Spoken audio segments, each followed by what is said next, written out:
ہمارے معاشرے میں اگر آپ نظر دوڑائیں تو اس میں ڈھیر سارے کیریکٹرز آپ کو ملیں گے، اور اس میں سے زیادہ تر کیریکٹر جو ہیں وہ چالاک ہوتے ہیں۔ ہر ایک بندے کی اپنی لیول آف چالاکی ہوتی ہے۔ جس طرح آپ نوٹ کریں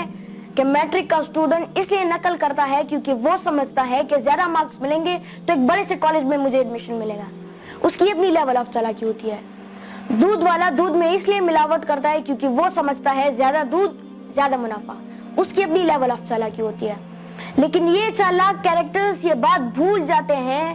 کہ اس کائنات کے بنانے والے نے اس کائنات کا نظام چالاکی کی بنیاد پہ نہیں بلکہ سچائی کی بنیاد پر بنایا ہے۔ اب میں آپ کو سچائی کی طاقت کے بارے میں بتاتا ہوں۔ سچائی پر قائم رہنے کے لیے اپنے آپ کو زیر آتش رکھنا پڑتا ہے، آگ اور خون کے دریا سے گزرنا پڑتا ہے، اپنے جان مال وقت ان سب کی قربانیاں دینی پڑتی ہے، سیکریفائسز دینی پڑتی ہے،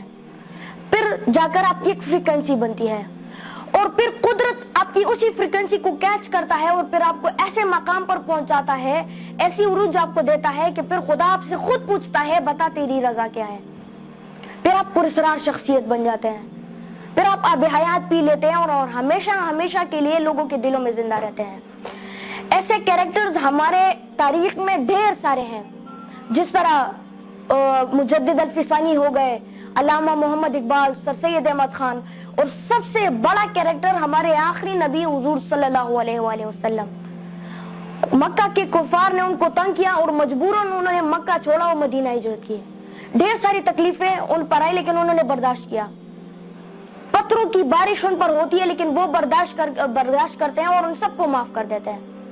اور ان کی پھر ایک فریکوینسی جو بنی تھی سچائی کی بنیاد پر، اسی فریکوینسی کو قدرت نے کیچ کیا اور پھر مدینہ کی ریاست بنے، اور اسی مدینہ کی ریاست سے پھر اسلام پوری دنیا میں سچائی کے بنیاد پر پھیل گیا، اور اسی ریاست میں ان کے ساتھ جو بھی بندہ تھا وہ سب لوگ پراسرار بن گئے۔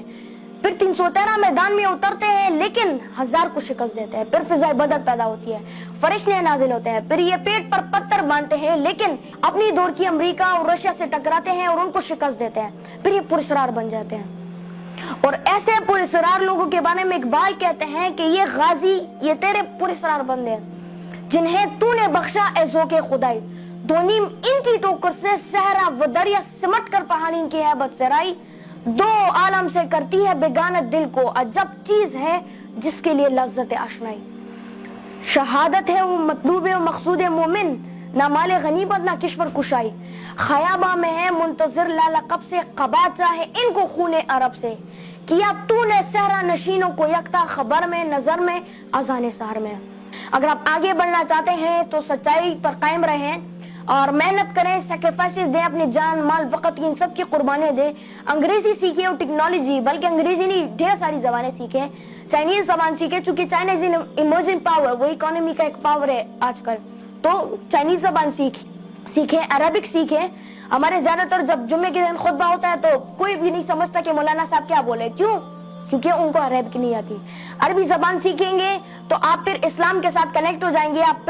آپ کو پھر پتہ چل جائے گا کہ ہمارے تاریخ میں کیسے کیسے کریکٹر تھے، قرون اولیٰ کی تاریخ، یہ ساری مسلمانوں کی تاریخ آپ کو پھر پتہ چل جائے گی، آپ اسے سیکھ لیں گے۔ سیرت النبی، قرآن مجید، یہ سیکھنے میں سکھانے میں آپ کو آسانی ہوگی۔ Thank you very much.